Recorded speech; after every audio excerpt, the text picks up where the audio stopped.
I was playing cricket in the small open space of my house, the kind of place where every sound feels familiar and every moment feels ordinary. It was late afternoon, and the sky had that soft color that comes before sunset. My friends were laughing, the bat hit the ball, and for a moment everything felt simple. Then one careless shot sent the ball flying over the wall into the neighboring house. Everyone looked at me, because it was my turn to go and bring it back. I hesitated for a second. I had never really been inside that house before. It was quiet most of the time, and the people there kept to themselves. Still, I climbed over and walked in, calling out politely so no one would think I was trespassing. As I stepped inside, I noticed a man sitting on a chair near the veranda. He looked different from anyone in our area. His skin was dark, his posture calm, and there was a thoughtful expression on his face, as if he was carrying many stories inside him. He looked up and smiled, not surprised, not annoyed. Instead, his voice was gentle when he asked what I was looking for. I explained about the cricket ball, feeling slightly awkward. He pointed toward the corner where it had landed, but instead of letting me leave right away, he gestured toward a chair and said I should sit for a moment. "Have some tea before you go," he said. His tone was warm, almost caring, the kind that makes refusal feel rude. I sat down, telling myself it would only be for a minute. Tea arrived quickly, steaming and fragrant. We exchanged simple introductions. He told me he was from Africa and had recently moved here for work. I told him about my studies, my family, and how cricket was my escape from daily worries. The conversation was light, but there was an unexpected ease between us, as if we were not strangers at all. As we talked, I noticed how carefully he listened. He didn't interrupt. He didn't judge. When I spoke, he looked at me as if my words mattered. That feeling was unfamiliar to me, and it made me strangely comfortable. I laughed more than usual, and for a brief moment, I forgot that my friends were waiting for me outside. Time passed without me realizing it. The sun shifted. Shadows grew longer, and the noise of the street felt distant. I finished my tea and finally stood up, apologizing for staying so long. He smiled again and said I was welcome any time. There was nothing unusual in his words, yet they stayed with me longer than they should have. When I returned with the ball, my friends joked about how long I had taken, but I brushed it off. The game resumed, but my focus was gone. My mind kept drifting back to that quiet conversation, to the calm presence of a man who was, until that day, a complete stranger. That evening, after everyone had gone home and the house grew quiet, I found myself thinking about him again. I didn't understand why. Nothing significant had happened. No promises, no secrets, no bold moments. And yet, something inside me felt slightly unsettled, as if a door had been opened without my permission.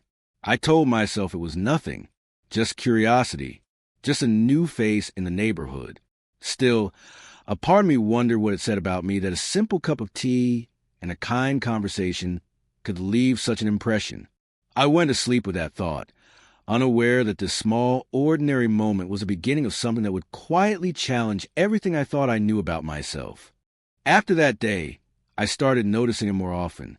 Sometimes it was just a brief glance from a distance, sometimes a quiet greeting as I passed by his house. Each encounter felt simple on the surface, yet it carried a weight I couldn't explain. I told myself it was just friendliness, nothing more. Still, I found excuses to walk past that side of the street, pretending it was only a habit. Our conversations slowly became a part of my routine. A cup of tea turned into shared moments of silence, and silence turned into words that felt safe to speak. He talked about his life far from home, the loneliness of living in a place where everything feels unfamiliar. I listened, and in return, I shared things I rarely said out loud. It surprised me how easily my thoughts flowed when I was with him, as if he created a space where I didn't have to pretend. At the same time, there was another life waiting for me beyond those quiet meetings. Responsibilities, expectations, and relationships that defined who I was supposed to be. I had always believed I understood my place in the world. Yet now, a subtle distance was forming between me and the people who knew me best. I laughed with them, spoke with them, but something inside me remained elsewhere. The realization didn't come all at once. It arrived in small, uncomfortable moments. When I caught myself smiling at a message meant only to say hello. When I felt a sense of calm just thinking about our conversations. These feelings brought guilt with them, heavy and confusing. I wasn't doing anything wrong, I told myself. And yet my heart disagreed. One evening, as we sat quietly, he asked me if I was happy. The question was gentle, not demanding, but it stayed with me long after it was spoken. I tried to answer, but the words felt incomplete. Happiness, I realized, was more complicated than I had ever admitted. It wasn't about having everything, but about being understood. That was the moment I became aware of the line I was approaching. There was no physical closeness, no spoken promises. Yet the emotional bond felt undeniable. I knew I was sharing a part of myself that belonged elsewhere. The awareness didn't stop me, but it made every interaction feel heavier, more fragile. At night, I lay awake questioning myself. Was this connection a mistake? Or was it revealing something I had ignored for years? I thought about society, about expectations, about the version of myself I presented to the world. None of it seemed to fit as neatly as it once had. One day, in a quiet pause between our words, our eyes met for a moment longer than usual. Nothing happened, but everything felt said. I looked away first, my heart racing with emotions I didn't know how to name. In that instant, I understood that I had crossed an invisible boundary, not through action, but through feeling. As I walked home, the weight of that realization followed me. I was standing between two truths, unsure which one I had the courage to face. The comfort I found with him was real, but so was the responsibility I carried. I knew then that this path could not continue unchanged. A decision was coming, whether I was ready for it or not. The days that followed felt heavier than before. What once brought me calm now filled me with unease.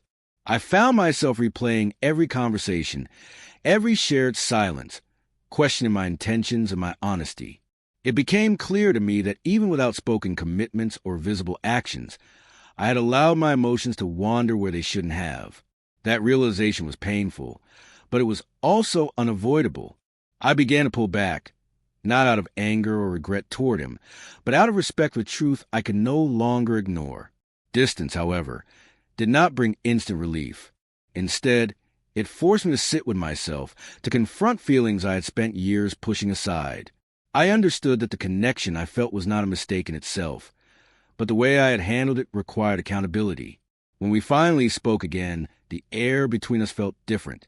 There was an unspoken understanding, a quiet acceptance of what could not be. I didn't explain everything, but I didn't need to. Sometimes honesty exists without full disclosure. I thanked him for the kindness, the conversations, and the space where I had felt seen. He listened, as he always did, without trying to change my mind. Saying goodbye was not dramatic. There were no promises, no bitterness, just a shared awareness that some connections are meant to teach, not to last. As I walked away, I felt a mix of sadness and clarity. The weight I had been carrying slowly began to lift, replaced by a sense of responsibility toward my own choices. In the weeks that followed, I focused on rebuilding balance in my life. I paid attention to the people I had emotionally drifted from, and more importantly, to myself.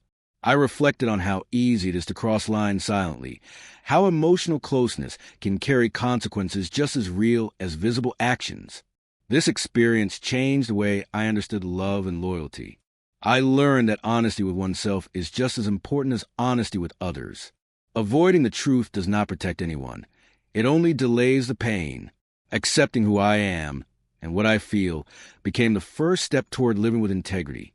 Now, when I think back to that afternoon game of cricket, it feels like a turning point I never expected.